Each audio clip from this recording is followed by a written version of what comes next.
Es vienkārši te eksperimentēju un šo to pieliku klāt, šo to noņem nost. Nu jā, te vienīgais nav tas mērāmā. Mērāmā galva nav. Subkliniskā mastīta indikācijas sistēmas autors ir fiziķis Helmuts Maurups. Viņš pie tā sāka strādāt vēl padomju laikā, 60. gadu beigās.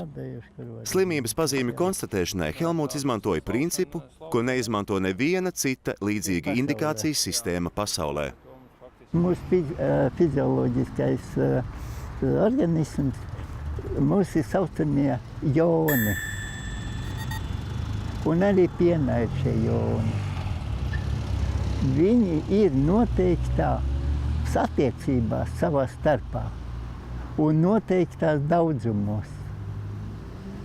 Tikko notiek šis, teiksim, subkliniskais iekaisuma sākums, šūnā, jo pamatā ir šūna. Šūnas apvalks tiek noārdīts un atbrīvojas brīvi joni. Ilgstošu pētījumu un eksperimentu rezultātā Helmutam izdevās radīt aparatūru, ar kuru konstatēt mastīta pazīmes. 1981. gadā viņš ieguva patentu un iekārtu sāka ražot. Bija milzīgs pieprasījums no Savienības, vispār no daudzām valstīm. Bet tikko mēs sadalījāmies, tā viss pajuka.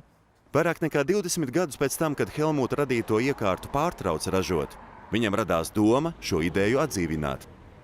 Helmuts ir Latvijas izgudrotāju biedrības biedrs, tādēļ viņš meklē palīdzību tieši šajā organizācijā. Es vienkārši tur priekšniecībā izteicu tādu vēlēšanos, lai viņi man nevar sapazīstināt ar cilvēku, kur būtu interesēts šai virzienā kaut ko darīt.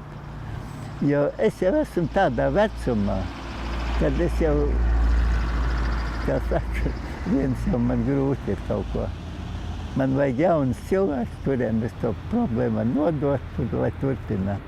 Tā viņi satikās, Helmuts un Reinholds. Kaut kas ir jādara, jo citādi viss stāv uz vietu.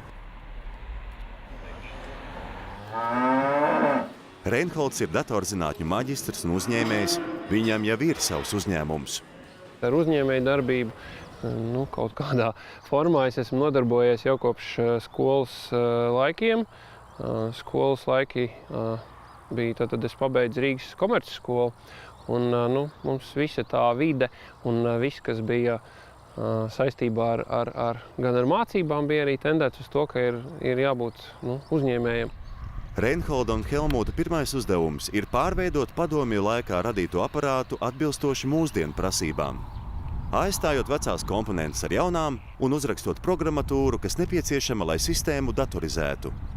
Pats aparāts, indikators, kurš spēj noteikt šos te saslimšanas līmeņus, ir vismaz pirmais prototips ir izstrādāts, un ar to ir iespējams kaut tagad iemērt spainī un pārbaudu, vai ir vai nav šajā te pienā kaut kādas pēdas no mastīta, bet pats tā sistēma tā vēl ir izstrādes stadijā. Vispirms tiks radīts portatīvais indikators, kas domāts mazām fermām. Bet nākotnē tiks izveidota arī stacionāra indikācijas sistēma, kas iebūvēta slaukšanas aparātā. Tā mērījuma rezultātus noraidīs uz datoru. Fermas darbinieks, kurš slauc govi, tad ieliek govis teliņģī, pieslēdz viņam slaukšanas sistēmu, kura izslauc pienu. Piens nonāk kopējā katlā. Fermas īpašnieks vai pārvaldnieks savā datorā skaisti ekrānā var redzēt, ka govs numuru, piemēram, šī, viņai ir šovakar bija, teiksim, zaļš līmenis, šodien vēl joprojām ir zaļš, bet jau ir pieaudzis.